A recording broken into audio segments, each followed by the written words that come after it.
In this routine, Maria is going to demonstrate how we can combine a yin yoga practice with some reading and make it a more dynamic practice, getting some work done and loosening up those hips and your back at the same time.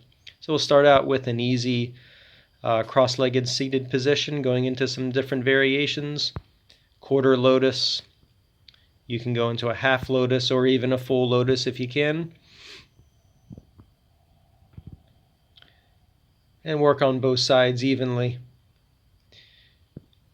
Working into a butterfly, flowing from one pose to the next. Here she's going to relax down, let gravity just sink her down into the yoga mat as she reads some yoga, oddly enough.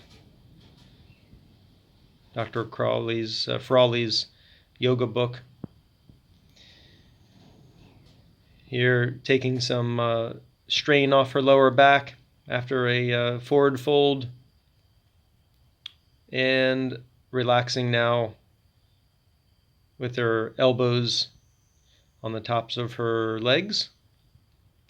Transitioning now, working the right leg, simply crossing it over, working on the internal rotators.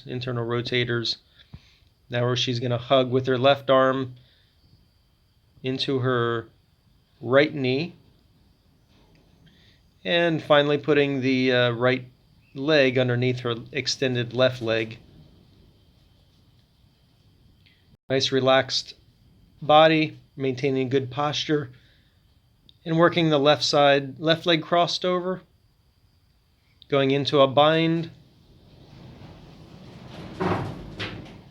pulling the left hip in just very gently. We can hold each posture for up to several minutes at a time even. Maybe working some postures longer than others, all depends on how you're feeling, if you need to work a tight side more than the next. We're going to keep the left knee bent in as we come into half straddle.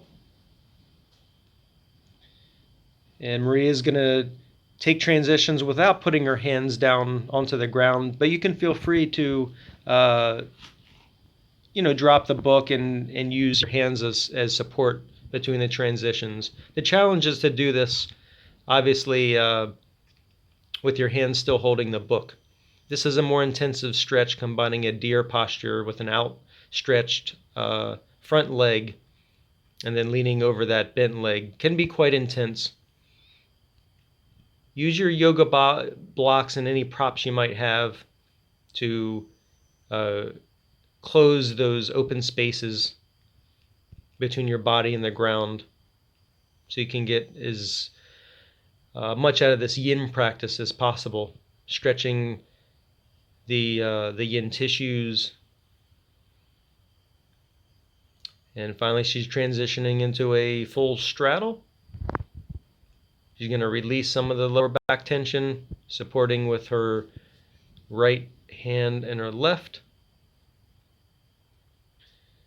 before folding forward.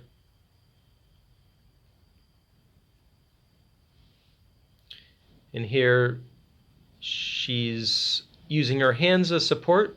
If you're quite flexible and you want to ground your elbows down to a forward fold, you can do that as well. Coming down into a prone position, she's going to work on some really mild back bending. All these postures are just second nature.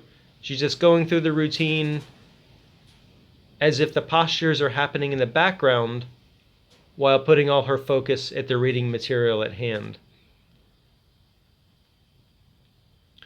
And to make this a more intensive back bend, you can ground your elbows down into the mat and start to drive them back towards your hips, just like a typical yin yoga sphinx pose.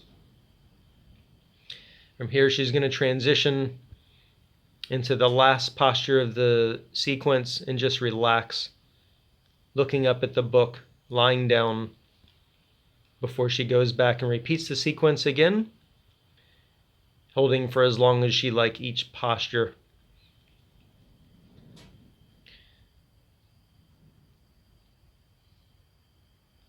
And feel free to play with the different positions. Hope you enjoyed it. Thanks for watching.